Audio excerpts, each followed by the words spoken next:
后来乡亲啊，继续来看日本寄付疫苗予台湾，为着要表示对日本的感谢，咱的交通部观光局伫东京奥运的期间，甲日本的连锁超商来合作，伫店内的台湾茶专区来放上“台日加油，谢谢”的这个广告。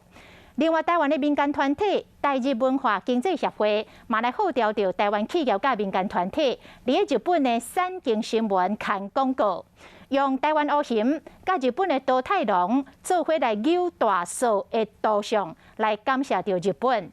总统蔡英文嘛呼吁着民众，伫咧防疫防台的同时，嘛爱会记哩帮咱的奥运的选手来加油。东京奥运即将在这个礼拜5开幕，也请大家防疫防台的同时，一起替台湾的选手来加油。台湾的选手要伫东京奥运为国争光，总统蔡英文嘛伫面册讲，因为疫情无法度到现场加油，唔讲要请大家做伙替台湾比赛选手。东京奥运开幕之前，日本的产经新闻嘛刊这个广告。除了感谢日本这个赠送疫苗之外呢，那么也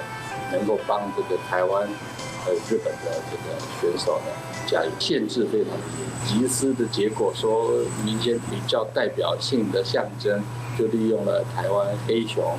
那么跟这个日本桃太郎。这是民间团体台日文化经济协会和约200间的台湾企业，和其他的民间团体做伙来响应。是第2摆民间团体刊多谢日本的广告。第1摆刊的广告是台湾乌熊摕一个爱心写多谢，嘛是真高水。交通部观光局的东京办事处嘛出招，伫日本推出限定500份的台湾加油支持餐来挺中华队。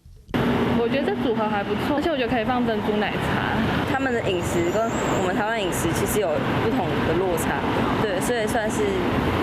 不一样，是蛮特别。有卤肉饭、鸡排、煎排骨、汽水和文创商品，拢充满台湾味。东京奥运期间，观光局嘛和日本有名的连锁超商合作，伫店内台湾茶专区放台日加油多谢广告，表达对日本关疫苗的感谢。